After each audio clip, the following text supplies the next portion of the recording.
చేపల పులుసు చూడండి, బెండకాయ వేస్ట్ చేశాను.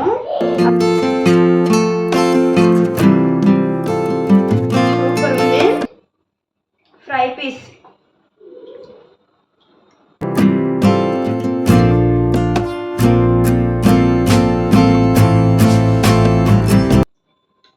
పీస్ కూడా సూపర్ ఉంది.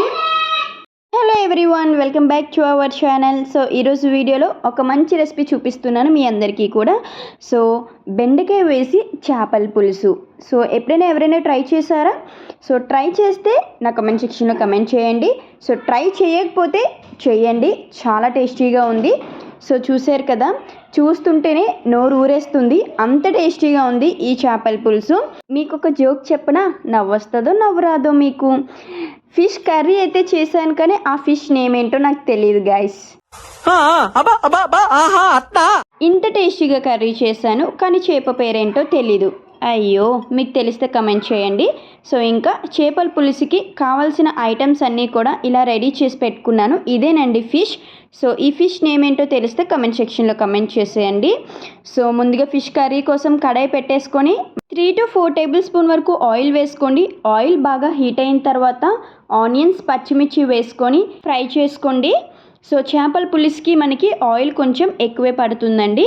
ఆనియన్స్ ఫ్రై అయ్యేలోపు మిక్సీ జార్లోకి 2 టమాటోస్, 1 ఆనియన్, పచ్చిమిర్చి వేసుకొని మిక్సీ పట్టించండి. ఇప్పుడు మిక్సీ పట్టించిన ఈ టమాటో ప్యూరీని వేసుకొని ఒక 2 to 3 మినిట్స్ వరకు ఫ్రై చేసుకోండి, పచ్చివాసన పోయినంత వరకు కూడా. సో నేనైతే ఇందులో అల్లం వెల్లుల్లి పేస్ట్ వేయట్లేదు. సో ఇవి టమాటో ప్యూరీ మంచిగా ఫ్రై అయిన తర్వాత ఒక 6 నుంచి 7 బెండకాయలు తీసుకోండి. బెండకాయలు ఎడ్జెస్ కట్ చేసుకొని పొడవుగా వేసుకోండి. సో చిన్న చిన్న పీసెస్గా కాదు, పొడవుగానే వేసుకోండి. టేస్ట్కి సరిపడా సాల్ట్ వేసుకోండి. అలానే కారం నేను 3 టేబుల్ స్పూన్ వరకు వేసుకున్నాను. సో మీరు కారం అంటే స్పైస్ ఎలా తింటారో దానికి అడ్జస్ట్ చేసుకొని కారం వేసుకోండి. సో ఇప్పుడు ఒకసారి బాగా కలుపుకున్న తర్వాత సో నిమ్మకాయ సైజ్ అంతా చింతపండుని తీసుకొని నానబెట్టుకోండి. సో ఆ గుజ్జుని ఇప్పుడు ఇందులో వేసుకుందాం.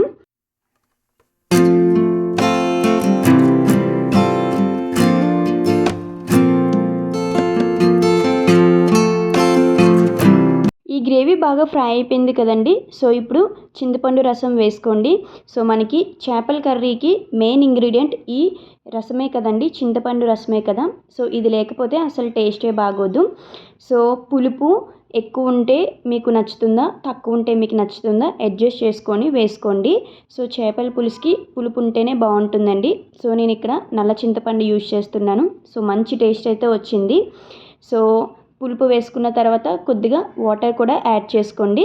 యాడ్ చేసుకున్న తర్వాత చేప ముక్కలను వేసుకోండి. ఈ చేప ముక్కలు ఇలా పొడుగ్గా బాగున్నాయండి. సో చూడ్డానికి చాలా బాగున్నాయి, టేస్ట్ కూడా బాగుంది. కానీ ఈ చేప పేరేంటో నాకు తెలియదు. సో మీకు తెలిస్తే కమెంట్ చేయండి. నాకు తెలిసిన చేప పేర్లు ఖానాకడతలు, గులివిందలు అండ్ శీలావతి. హిందీలో రోహు అంటారు, అంతే. ఇవి 3 నాకు తెలుసండి. సో ఈ ఫిష్ పేరేంటో తెలీదు. సో ఇంకా ముక్కలు వేసుకున్న తర్వాత మూత పెట్టి వదిలేయండి. 5 to 10 మినిట్స్ వరకు మీడియం ఫ్లేమ్లో మరిగించండి. సో 10 మినిట్స్ తర్వాత మూత తీసి చూడండి. చేపల పులుసు అయితే దగ్గరికి అయిపోయి రెడీ అయిపోయిందండి. చేప ముక్కలు విరగకుండా ఉండాలంటే మూత పెట్టేసి మీడియం ఫ్లేమ్లో వదిలేయండి.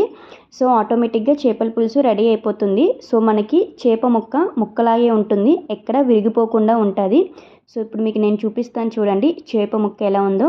సో చూసారు కదా, పర్ఫెక్ట్గా ఉంది. సో ఏ చేప అయినా సరే ఇలానే చేయాలి, మనం మధ్యలో గరిటె పెట్టి కలపకూడదు.